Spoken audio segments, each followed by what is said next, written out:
On voice வீடியோஸை like பண்ணுங்க, share பண்ணுங்க, சப்ஸ்கிரைப் பண்ணுங்க and மறந்துடாம பெல் பட்டனை பிரஸ் பண்ணுங்க. தமிழ் உறவுகளுக்கு வணக்கம். இன்று நம்மோடு இணைப்பில் இருப்பவர் the top political analyst from India, the one and only mister Delhi Rajagopal அவர்கள். சார் வணக்கம், எப்படி இருக்கீங்க? நமஸ்காரம். வணக்கம். நமஸ்காரம். சார், இந்த டாபிக் லைட்டாக தமிழ்நாடு ஃபோக்கஸ்ட் அப்படின்னு நம்ம பார்த்தோம் அப்படின்னா, தாவேகாவோட 100 days ஃபினிஷ் பண்ணியிருக்காங்க. எப்படி சார் பார்க்குறீங்க தாவேகாவோட முதல் 100 நல்ல வரவேற்பான முயற்சிகள்? 3 முக்கிய காரணங்களை நான் பார்க்கிறேன்.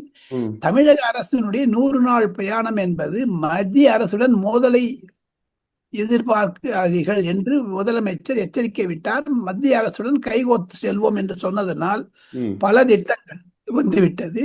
உதாரணமாக தமிழகத்தில் நெடுஞ்சாலைகளுக்காக 7000 கோடி ரிலீஸ் பண்ணியிருக்காங்க சென்ற வாரம். தவிர தமிழ்நாட்டில் 8 வழி பாதையை உண்டாக்குவதற்காக மத்திய அரசாங்கம் உத்தரவு போட்டுவிட்டது. இதெல்லாம் வச்சு பார்த்தீங்கன்னா நன்றாக இருக்கிறது.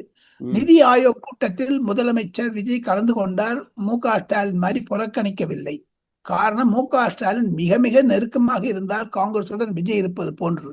ஆனா அதே சமயத்தில் விஜய் ஒரு சென்டரோட கைகோத்துன்னு போறாரு, கவர்னரோட கைகோத்துன்னு போறாரு, சண்டை போடுறது இல்லை. மூன்றாவதாக முதலமைச்சர் அந்த நிதி ஆயோக் கூட்டத்தில் கலந்துட்டாரு. இன்னைக்கு அந்த தென் மாநில முதலமைச்சர்ல கலந்துக்கிறாரு. ஸ்டாலின் மாதிரி புறக்கணிப்பது கிடையாது. தவிர தமிழ்நாடு சட்டசபையை நேரடி ஒலைக்காட்சி கொண்டு வந்தது ஒரு மாபெரும் சாதனையாகத்தான் பார்க்கிறேன். மூன்றாவதாக இனி வரக்கூடிய நாட்களில் அரசியல் ரீதியாக 3 அமைச்சர்களுடைய ஃபைல் என்னுடைய டேபிள்ல இருக்குன்னு சொன்னாரு. அது திமுக நேற்று ஒன்றும் சொல்லவே இல்லை, வாய மூடி இருந்தாங்க அசம்பிளியில. உதயநிதி இல்லை. ஏங்க உதயநிதி ஆப்சென்ட்? நேற்று எங்க போயிட்டாரு உதயநிதி? ஏங்க கே.என். நேரு, பொன்முடி, அப்புறமா இன்னும் ஏவா வேலு மேல வாய மூடின்னு இருந்தாங்க. அது சொல்லுங்க. இதெல்லாம் நீங்க கரெக்ட்னு பாக்குறீங்களா சார்?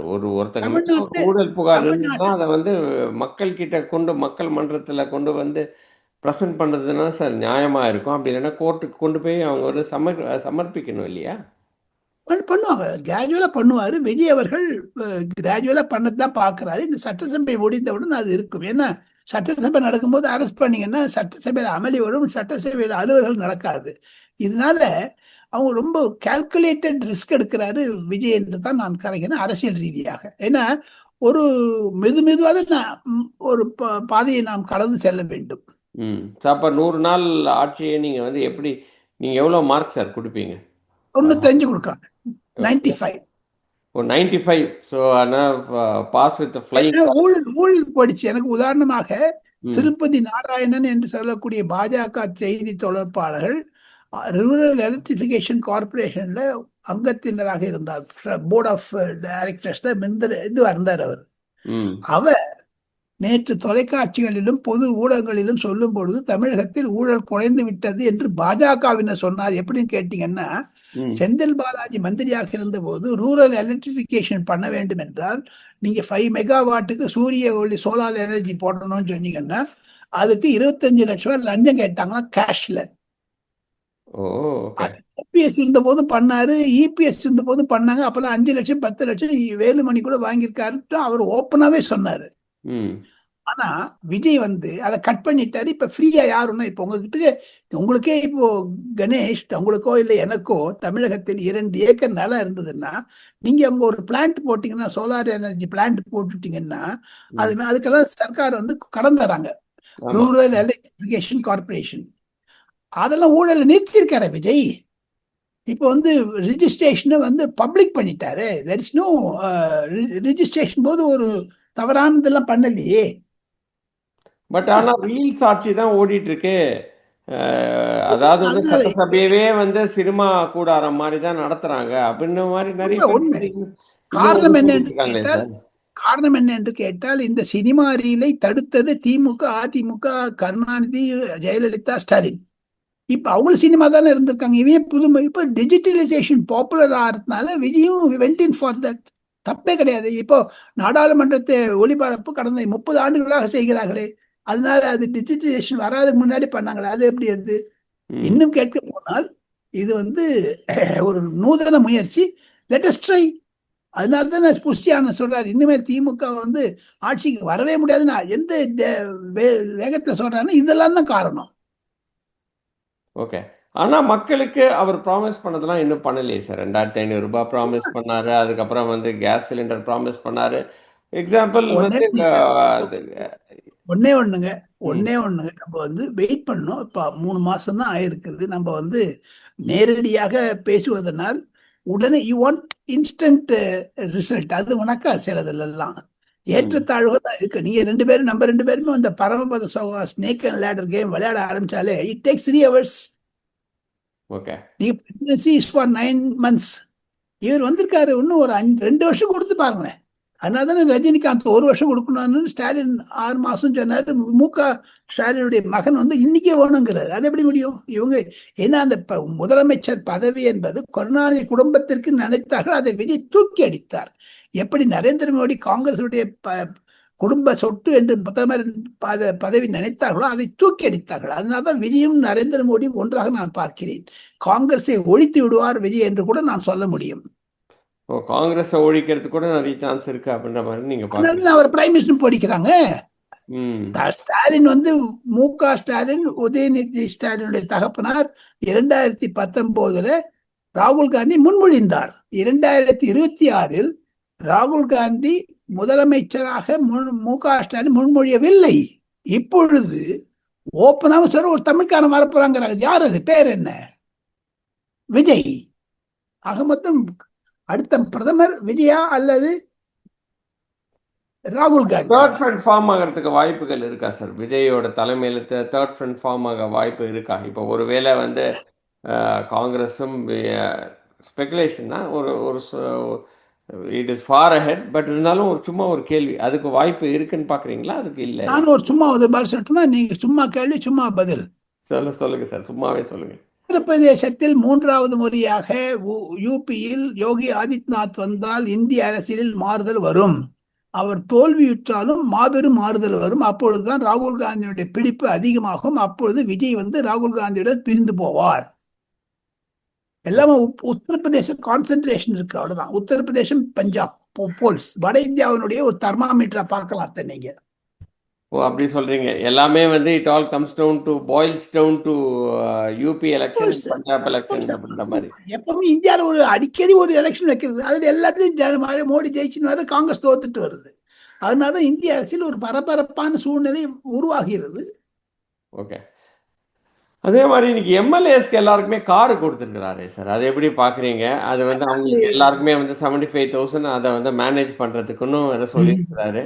என்ன சார் அது வந்து பாருங்க, தவறான போக்கு கொடுத்திருக்க கூடாது. அது 500 கோடியாக இருந்தாலும் இப்போ ஒன்னே ஒண்ணு, அந்த காரெல்லாம் யார் பேர்ல இருக்குங்க? கணேஷ் பேர்லயா, ராஜகோபாலன் பேர்லயா, அந்த எம்எல்ஏ பேர்லயா? அரசாங்கத்தின் பெயர் தானே இருக்கும். ஆமா, நிச்சயமா. Chief secretary Tamil Nadu government gives a gift. நீங்க அது வந்து கிஃப்ட் டாக்ஸ்ன்னு கொடுப்பாங்களா அப்ப வாங்குறவங்க? அதுக்கு எக்ஸம்ஷன் வேண்டாமா சென்ட்ரல் கவர்மெண்ட்ல இருந்து? அதை தவிர அந்த 5 வருஷம் கழிச்சுட்டு அதுக்கு டெப்ரிசியேஷன் வேல்யூ வருதுங்க, 10%. அதை கொடுத்துட்டு நீங்க வாங்கிடலாமா அந்த அரசாங்கத்தில் காரு கிட்ட இருந்து? இதெல்லாம் ஒரு சிக்கல்கள் இருக்கின்றன. இதுக்கு இன்சூரன்ஸ் யார் கட்டுவாங்க? ஒருவேளை இந்த அங்க நீங்க வேல போகும்போது ஃபாஸ்டேக்ல போகும்போது அந்த பணத்தை யார் கட்டுவாங்க? Toll tax. அதை தவிர எல்லாரும் சொல்றாங்க இப்ப ரிஜிஸ்ட்ரேஷன் நம்பர் எல்லாம் எனக்கு இஷ்டத்துக்கு வேணும், தமிழ்நாடு முழுக்களும் 2026 அது சொல்லிட்டாங்க. அது பாத்தீங்களா நீங்க? நான் பார்க்கல சார். TN TVK 2026 இது மாதிரி எல்லாத்துக்கும் கொடுக்கணுங்கிறாங்க. அதெல்லாம் ஒரு அரசியல் ஆகி கொண்டு வருகிறது. இது இப்ப Udhayanidhi as a cabinet minister he gets one car. கொறடா ஏவாவேலுக்கு ஒரு கார் கிடைக்குது அசம்பிளில இருந்து. இப்ப சீஃப் மினிஸ்டர் 10 கார் வச்சிருக்காரு, அவருக்கு ஒரு 11வது காரா? ஒருவேளை ஃபர்ஸ்ட் டைம் வந்திருக்கக்கூடிய எம்எல்ஏ, இப்ப நான் நேற்று இந்த எலெக்ஷன் கமிஷன் அஃபிடவிட் எல்லாம் பார்த்தேன் கணேஷ். அதுல 15-20 பேருக்கு தான் கார் இல்லை, மீதி எல்லாருக்கும் கார் இருக்குது. இது கார் கொடுப்பதை விட மானியமாக கொடுத்திருந்தா ஒரு எம்எல்ஏக்கு 10 லட்சம் தரேன், வருஷத்துக்கு 2 லட்சம் சொல்லியிருந்தாலும் நிம்மதியா போயிருக்கும், யாருக்கும் புரிஞ்சிருக்காது.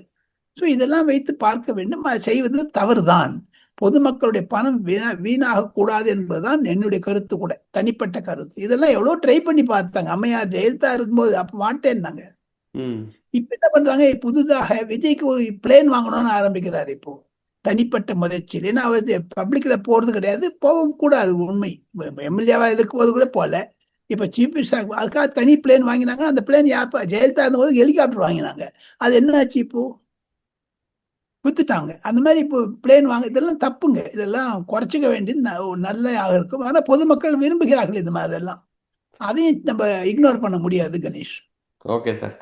Last and final topic sir. அதாவது வந்து எஸ். பாஸ்கர் உங்களோட தீவிர ஃபேன், அவர் கேட்க சொல்லிக்கிறார், வந்தே மாதரம் இஷ்யூ என்ன என்ன நடந்துட்டு இருக்கு? அது வந்து பாஸ்கர் அவர்களுக்கு இந்தியாவினுடைய ஒரு புராதன ஹிஸ்டரி, சரித்திரத்தை நினைவூட்ட ஆசைப்படுகிறேன். இந்தியாவில் 150 வருடங்களுக்கு முன்னதாக இந்தியா சுதந்திரம் அடைய வேண்டும் என்ற ஒரு பாட்டு எழுதினார் பங்கிம் சந்த் சாட்டர்ஜி சட்டோபாத்யாய் என்பவர், அந்த தாதாஜி பெரியவர். அப்பொழுது ரவீந்திரநாத் தாக்கூர் எழுதினார் ஜனகணமன. அப்பொழுதே காங்கிரஸ் கட்சியில் ஒரு சாரார், வட இந்தியா தென்னிந்தியா என்றெல்லாம் இருந்தாலும் கூட, வந்தே மாதரத்தினுடைய ஒரு 6 நிமிடத்திற்கு ஒரு பாடல் எழுதினார். அந்த பாடலை பாட வேண்டும் என்று காங்கிரஸ் உடைய கூட்டங்களில் கூட, அகில இந்திய கூட்டங்கள் பாடப்பட்டது. இன்று 150 வருடம் ஆகிவிட்டது. அதை மரியாதை செலுத்தும் வகையில் பாரதிய ஜனதா கட்சி என்ன செய்தார்கள் என்றால், அந்த வந்தே மாதரம் பாடலை தேசிய பாடலாக, கீதம் இல்லை, நேஷனல் ஆந்தம் இல்லை, நேஷனல் சாங் என்று டிக்ளேர் பண்ணாங்க இன் பார்லிமெண்ட். அது பார்லிமெண்ட்ல ரெசல்யூஷன் பாஸ் பண்ணிட்டாங்க. அதை பாஸ் பண்ணும்போது காங்கிரஸ்காரங்க தான் இந்த கம்போஸ் பண்ணது. அந்த பங்கிம் சந்திர சாட்டர்ஜி என்பவர் காங்கிரஸ்காரர், பாஜக இல்லை, 150 வருஷத்துக்கு முன்னாடி. ஸோ ஆக மொத்தம் அந்த பாடலை பாடக்கூடாது என்று சோனியா காந்தி ஸ்டாப் இட் என்று சொன்னது வலைகள தளங்களில் பரவலாக வைரலாகிவிட்டது. சோனியா காந்தி என்ற அம்மையார் இந்தியாவிற்கு ஒரு எதிரான பிரச்சனையும் இந்துக்களுக்கும் காவி உடைக்கும் எதிராக இருக்கிறார் என்றெல்லாம் சொல்லி முஸ்லிம்களுக்கு வாக்கு வங்கிக்காக இதை பெருசுபடுத்தி காங்கிரஸ் செய்தது தவறு என்று தான் என்னுடைய தனிப்பட்ட கருத்து. அதை பொதுமக்கள் ஆதரிக்கிறார்கள். காரணம், அந்த பாட்டில் நின்றுட்டு போங்க, யார் வானாங்கிறாங்க? எங்க பிஜேபி பதவி ஏற்ற போது கூட அந்த வந்தே மாதரம் பாடினாங்க. அப்ப யார் தாப்பு சொன்னாங்க? இப்ப என்ன பண்ணிட்டாங்க? மத்திய அரசாங்கம் நடக்கூடிய ஃபங்க்ஷன் எல்லாம் வந்தே மாதரம் பாடுவாங்க. தமிழ்நாட்டில் தமிழ்தாய் வாழ்த்து. இது தமிழ்தாய் வாழ்த்து நிறுத்தணும் எங்க எதுன்னு சொல்லவே இல்லை.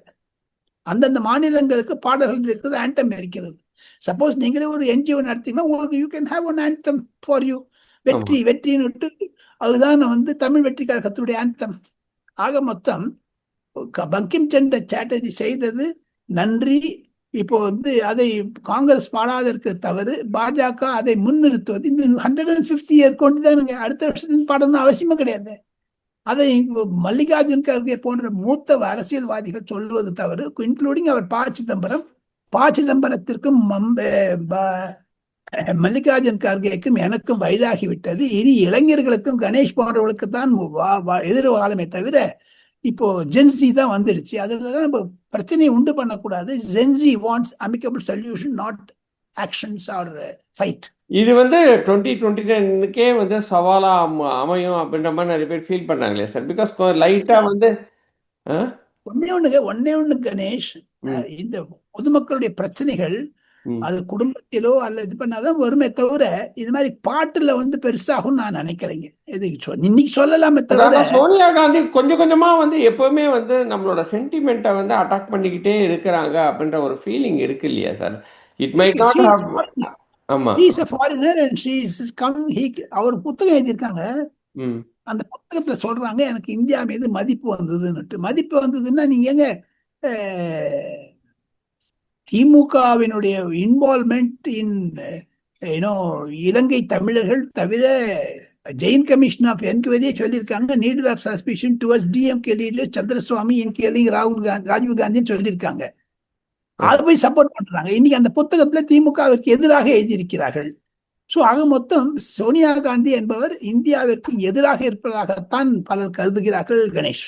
ஓகே, ரொம்ப ரொம்ப நன்றி நம்மளோட क्वेश्चंस எல்லாம் ஆன்சர் பண்ணதுக்கு. Very good conversation, really morning. இன்னொரு வீடியோவில் சந்திக்கிறேன். அதுவரை நன்றி, வணக்கம் சார். நன்றி கணேஷ்.